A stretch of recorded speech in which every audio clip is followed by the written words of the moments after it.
नमस्कार दोस्तों, आज के इस वीडियो में हम लोग बात करेंगे संतोषी माता शुक्रवार व्रत कथा। संतोषी माता के शुक्रवार के व्रत कथा की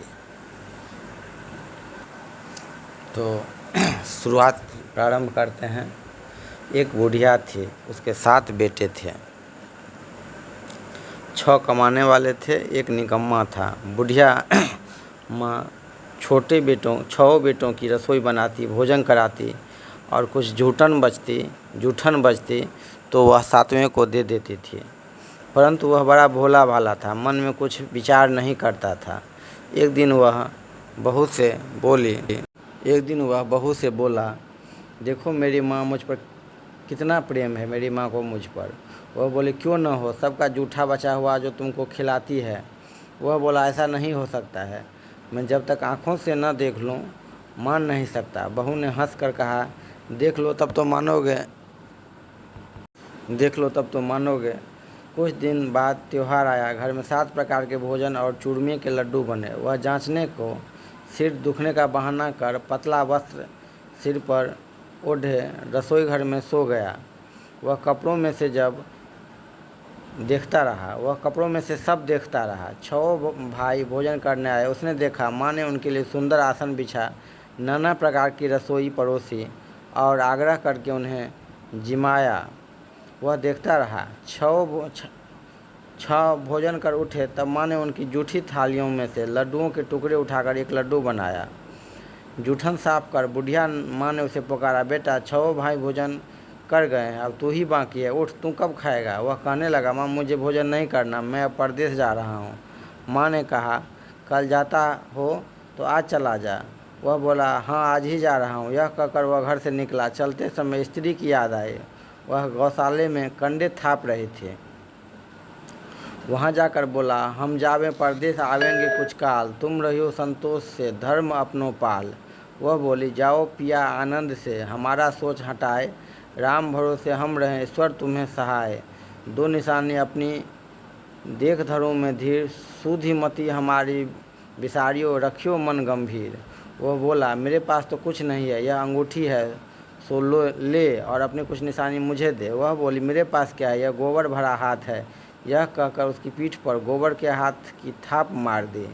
वह चल दिया। चलते चलते दूर देश पहुंचा। वहाँ एक साहूकार की दुकान थी। वहाँ जाकर कहने लगा, भाई मुझे नौकरी पर रख लो। साहूकार को ज़रूरत थी, बोला रह जा। लड़के पूछा, तनख्वाह क्या दोगे। लड़के ने जब यह पूछा कि तनख्वाह क्या दोगे, साहूकार ने कहा, काम देखकर दाम मिलेंगे। साहूकार को नौकरी मिली। वह सुबह 7 बजे से 10 बजे तक नौकरी बजाने लगा। कुछ दिन में दुकान का सारा लेन देन, हिसाब किताब, ग्राहकों को माल बेचना, सारा काम करने लगा। साहूकार के साथ 8 नौकर थे। वे सब चक्कर खाने लगे। यह तो बहुत होशियार बन गया। सेठ ने भी काम देखा और 3 महीने में ही उसे आधे मुनाफे का हिस्सेदार बना दिया। और कुछ वर्षों में नामी सेठ बन गया और मालिक सारा कारोबार उसे छोड़कर चला गया। पर अब बहू पर क्या बीती सो सुनो। सास ससुर से दुख देने लगे। सारे गृहस्थी का काम करा के उसे लकड़ी लेने जंगल में भेजते। इसी बीच घर के आटे से जो भूसी निकलती उसकी रोटी बनाकर रख दी जाती और फूटे नारियल की नारियली में पानी। इस तरह दिन बीतते रहे। एक दिन वह लकड़ी लेने जा रही थी। रास्ते में बहुत सी स्त्रियां संतोषी माता का व्रत करती दिखाई दी। वह वहां खड़ी होकर कथा सुनने लगी और पूछा, बहनों तुम किस देवता का व्रत करती हो और उसके करने से क्या फल मिलता है। इस व्रत के करने की क्या विधि है। यदि तुम अपने इस व्रत का विधान मुझे समझा कर कहोगी तो मैं तुम्हारा बड़ा एहसान मानूंगी। तब उनमें से एक स्त्री बोली, सुनो, यह संतोषी माता का व्रत है। इसे करने से निर्धनता, दरिद्रता का नाश होता है, लक्ष्मी आती है, मन की चिंताएं दूर होती हैं, घर में सुख होने से मन को प्रसन्नता और शांति मिलती है, निपुति को पुत्र मिलता है, प्रीतम बाहर गया हो तो शीघ्र घर आवे, कुमारी कन्या को मनपसंद वर मिले, राजद्वार में बहुत दिनों से मुकदमा चल रहा है तो वह खत्म हो जावे, कलह क्लेश की निवृत्ति हो, सुख शांति हो, घर में धन जमा हो, पैसा जायदाद का लाभ हो, रोग दूर हो जावे, और जो कुछ मन में कामना हो सब संतोषी माता की कृपा से पूरी हो जावे, इसमें संदेह नहीं। वह पूछने लगी, यह व्रत कैसे किया जाए, यह भी बताओ तो बड़ी कृपा होगी। वह कहने लगी, 1.25 आने का गुड़ चना लेना, इच्छा हो तो 5.25 आने का लेना, या 1.25 रुपये का ही भी सहूलियत के अनुसार लेवे। बिना परेशानी और श्रद्धा व प्रेम से जितना भी मन पड़े सवाया लेना। प्रत्येक शुक्रवार को निराहार रहकर कथा सुनना, इसी बीच कम टूटे नहीं, लगातार नियम पालन करना। सुनने वाला कोई न मिले तो थी का दीपक जला उसके आगे या जल के पात्र को सामने रखकर कथा कहना, परंतु नियम न टूटे। जब कार्य सिद्ध न हो जब कार्य सिद्ध न हो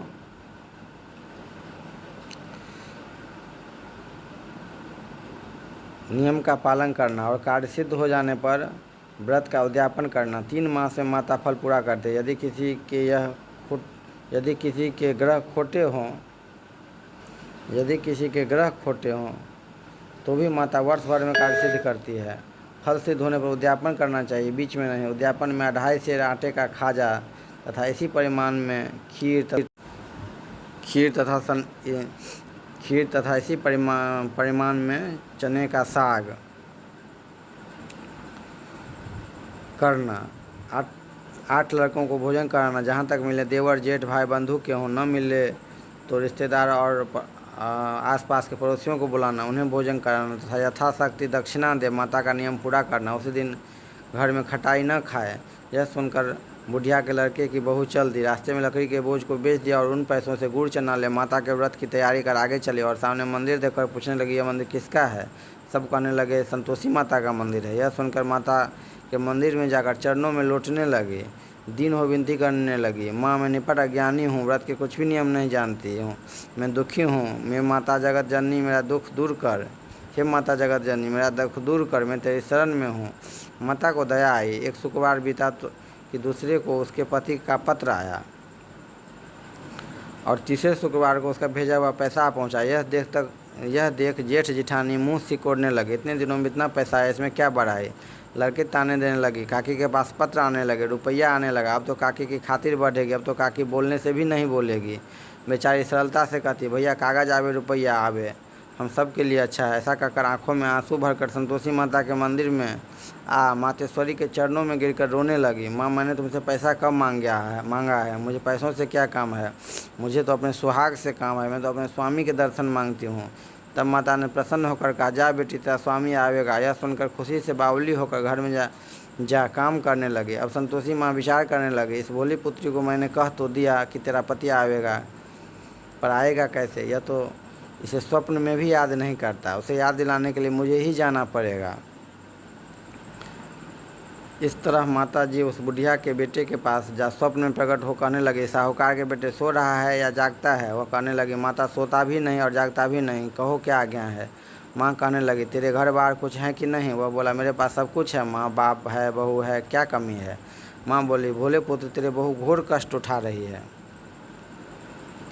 तेरे माँ बाप उसे त्रास दे रहे हैं, वह तेरे लिए तरस रही है, तू उसकी सुध ले। वह बोला, हाँ माता जी यह तो मालूम है, परंतु जाऊँ तो कैसे। परदेश की बात है, लेन देन का कोई हिसाब नहीं, कोई जाने का रास्ता नहीं आता, कैसे चला जाऊँ। माँ कहने लगी, मेरी बात मान। सवेरे नहा धोकर संतोषी माता का नाम ले, घी का दीपक जला, दंडवत कर दुकान पर जा बैठ। देखते देखते सारा लेन देन चुक जाएगा, जमा का माल बिक जाएगा, सांझ होते होते धन का भारी ढेर लग जाएगा। अब सवेरे जल्दी उठ, भाई बंधुओं से अपनी सपने की सारी बात कहता है। वे सब उसकी अनसुनी कर दिल लगी उड़ाने लगे। कभी सपने भी सच होते हैं। एक बूढ़ा बोला, देख भाई मेरी बात मान, इस प्रकार झूठ सांच करने के बदले देवता ने जैसा कहा है वैसा ही करने में तेरा क्या जाता है। बूढ़े की बात मानकर वह नहा धोकर संतोषी माता को दंडवत, घी का दीपक जला, दुकान पर जा बैठता है। थोड़ी देर में क्या देखता है कि देने वाले रुपया लाने लगे, लेने वाले हिसाब लेने लगे। कोठे में भरे सामान के खरीदार नकद दाम दे सौदा करने लगे। शाम तक धन का भारी ढेर लगे। मन में माता का नाम ले, चमत्कार देख प्रसन्न हो घर ले जाने के वास्ते गहना कपड़ा सामान खरीदने लगा। यह काम से निपट तुरंत घर को रवाना हुआ। वो बेचारी जंगल में लकड़ी काटने जाती है, लकड़ी लेने जाती है। लौटते वक्त माता जी के मंदिर में विश्राम करती है। वह तो उसके प्रतिदिन रुकने का जो स्थान ठहरा। धूल उड़ती देखती है तो माता जी से पूछती है, हे माता यह धूल कैसी उड़ रही। माता कहती है, हे पुत्री तेरा पति आ रहा है। अब तुम ऐसे लकड़ियों के 3 बोझ बना ले, एक नदी के किनारे रख और दूसरा मेरे मंदिर पर और तीसरा अपने सिर पर रख। तेरे पति को लकड़ियों का गट्ठर देख मोह पैदा होगा, वह यहाँ रुकेगा, नाश्ता पानी खाकर माँ से मिलने जाएगा। तब तुम लकड़ियों का बोझ उठाकर जाना और चौक में गट्ठर डालकर जोर से आवाज़ लगाना, लो सासू जी लकड़ियों का गट्ठर लो, भूसे की रोटी दो, नारियल के खेपड़े में पानी दो, आज मेहमान कौन आया है, बहुत अच्छा। माताजी से कहकर वह प्रसन्न मन से लकड़ियों के 3 गट्ठर ले आए, एक नदी के किनारे और एक माताजी के मंदिर पर रखा। इतने में मुसाफिर आ पहुंचा। सूखी लकड़ी देख उसकी इच्छा उत्पन्न हुई कि हम यहीं पर विश्राम करें और भोजन बनाकर खा पी कर गाँव जाएँ। इस तरह रुककर भोजन बना विश्राम करके गाँव को गया, सबसे प्रेम से मिला। उसी समय सिर पर लकड़ी का गट्ठर लिए वह उतावली सी आती है, लकड़ियों का भारी बोझ आंगन में डालकर जोर से 3 आवाज़ देती है, लो सासू जी लकड़ियों का गट्ठर लो, भूसी की रोटी दो, आज मेहमान कौन आया है। यह सुनकर उसकी सास बाहर आकर अपने दिए हुए कष्टों को भुलाने हेतु कहती है, बहू ऐसा क्यों कहती है, तेरा मालिक ही तो आया है, आ बैठ, मीठा भात खा, भोजन कर, कपड़े गहने पहन। उसकी आवाज़ सुनकर उसका पति बाहर आता है, अंगूठी देख व्याकुल हो जाता है। माँ से पूछता है, माँ यह कौन है। माँ कहती है, बेटा यह तेरी बहू है, आज 12 वर्ष हो गए जब से तू गया है, तब से सारे गांव में जानवर की तरह भटकती फिरती है, घर का काम काज कुछ करती ही नहीं, 4 पर आकर खा जाती है। अब तुझे देख भूसी की रोटी और नारियल के खोपड़े में पानी मांगती है। वह लज्जित हो बोला, ठीक है माँ, मैंने इसे भी देखा और तुम्हें भी देखा, मैंने इसे भी देखा और तुम्हें भी देखा, अब दूसरे घर की ताली दो, उसमें रहूँगा। अब माँ बोली, ठीक है बेटा, जैसा तेरी मर्जी हो सो कर। यह कहकर ताली का गुच्छा पटक दिया। उसने ताली लेकर दूसरे मकान की 3री मंजिल का कमरा खोल सारा सामान जमाया। एक दिन राजा के महल जैसा ठाठ बाट बन गया। अब क्या था, वह बहुत सुख भोगने लगी। इतने में शुक्रवार आया। उसने अपने पति से कहा, मुझे संतोषी माता के व्रत का उद्यापन करना। उसका पति बोला, अच्छा खुशी से कर लो। वह उद्यापन की तैयारी करने लगी। जिठानी के लड़कों को भोजन के लिए कहने गई, उन्होंने मंजूर किया, परंतु पीछे से जिठानी ने अपने बच्चों को सिखाया, देखो रे, भोजन के समय सब लोग खटाई मांगना, जैसे उसका उद्यापन पूरा न हो। लड़के जिमने आए, खीर खाना पेट भर खाया, परंतु बाद में खाते ही कहने लगे, हमें खटाई दो, खीर खाना हमको नहीं भाता। देखा रुचि होती है। वह कहने लगे, भाई खटाई किसी को नहीं दी जाएगी, यह संतोषी माता का प्रसाद है। लड़के उठ खड़े हुए, बोले पैसा लाओ। भोली बहू कुछ जानती नहीं थी, उन्हें पैसे दिए। लड़के उसी समय हट करके इमली खटाई ले खाने लगे। यह देखकर बहू पर माताजी ने कोप किया। राजा का दूत उसके पति को पकड़ कर ले गए। जेठ जेठानी मनमाने वचन करने लगे, लूट लूट कर धन इकट्ठा कर लाया है, अब सब मालूम पड़ जाएगा, जब जेल की मार खाएगा। बहू से यह वचन सहन नहीं हुए। रोती हुई माताजी के मंदिर गई और कहने लगी, हे माता, तुमने क्या किया। हंसा कर भक्तों को रुलाने लगी। माता बोली, बेटी तूने उद्यापन करके मेरा व्रत भंग किया है, इतनी जल्दी सब बातों को भुला दी। वह कहने लगी, माता भूलती तो नहीं, न कुछ अपराध किया है, मैंने तो भूल से लड़कों को पैसे दिए थे, मुझे क्षमा करो, मैं फिर तुम्हारा उद्यापन करूँगी। माँ बोली, अब भूल मत जाना। वह कहती है, अब भूल नहीं होगी, अब बतलाओ वे कैसे आएंगे। माँ बोली, जा पुत्री, तेरा पति तुझे रास्ते में आता मिलेगा। वह निकली, राह में पति मिला। वह पूछती है, तुम कहाँ गए थे। वह कहने लगा, इतना धन जो कमाया है उसका टैक्स राजा ने मांगा था, वह भरने गया था। वह प्रसन्न हो बोली, भला हुआ, अब घर को चलो। घर गए। कुछ दिन बाद फिर शुक्रवार आया। वह बोली, मुझे फिर माता का उद्यापन करना है। पति ने कहा, करो। बहू फिर जेठ के लड़कों को भोजन करने को कहने गए। जेठानी ने 1-2 बातें सुनाई और सब लड़कों को सिखाने लगी, तुम लोग पहले ही खटाई मांगना। लड़के भोजन से पहले कहने लगे, हम खीर नहीं खाने, हमारा जी बिगड़ता है, कुछ खटाई खाने को दो। वो बोले, खटाई किसी को नहीं मिलेगी, आना हो तो आओ। वह ब्राह्मण के लड़के लाकर भोजन कराने लगी। यथाशक्ति दक्षिणा की जगह उन्हें एक फल उन्हें दिया। संतोषी माता प्रसन्न हुई। माता की कृपा होते ही 9वें मास में उसे चंद्रमा के समान सुंदर पुत्र प्राप्त हुआ। पुत्र को पाकर प्रतिदिन माता जी के मंदिर को जाने लगे। माँ ने सोचा, यह रोज आती है, आज क्यों न इसके घर चलूँ, इसका आसरा देखूँ तो सही। यह विचार कर माता ने भयानक रूप बनाया। गुड़ चने से सना मुख, ऊपर सूर के समान होठ, उस पर मक्खियाँ भिन भिन कर रही थी। देहली पर पैर रखते ही उसकी सास चिल्लाई, देखो रे, वो चुड़ैल डाकिन चली आ रही है, लड़कों इसे भगाओ नहीं तो किसी को खा जाएगी। लड़के भगाने लगे, चिल्लाकर खिड़की बंद करने लगे। बहू रोशनदान में से देख रही थी। प्रसन्नता से पगली बन चिल्लाने लगे, आज मेरी माता जी मेरे घर आई है, वह बच्चे को दूध पीने से हटाती है। इतने में सास का क्रोध फट पड़ा। वह बोली, रांड देखकर क्या उतावली हुई है, बच्चे को पटक दिया। इतने में माँ के प्रताप से लड़के ही लड़के नज़र आने लगे। वह बोली, माँ, मैं जिसका व्रत करती हूँ यह संतोषी माता है। इतना कहकर झट से सारे किवाड़ खोल दिए। सब माता जी के चरण पकड़ लिए और विनती कर कहने लगे, हे माता, हम मूर्ख हैं, अज्ञानी हैं, तुम्हारे व्रत की विधि हम नहीं जानते। व्रत भंग कर उन्हें बड़ा अपराध किया है। जग माता, आप हमारा अपराध क्षमा करो। इस प्रकार माता प्रसन्न हुई। गौ को प्रसन्न हो, जैसा फल दिया वैसा माता सबको दे, जो पढ़े उसका मनोरथ पूर्ण हो। तो हम लोग देखते हैं इस प्रकार माता संतोषी का व्रत पूर्ण हुआ। धन्यवाद। अब हम लोग कुछ देर मौन व्रत करेंगे। उसके बाद संतोषी माता का आरती करके इसे प्रणाम करके कार्य समाप्त करेंगे। जय संतोषी माँ।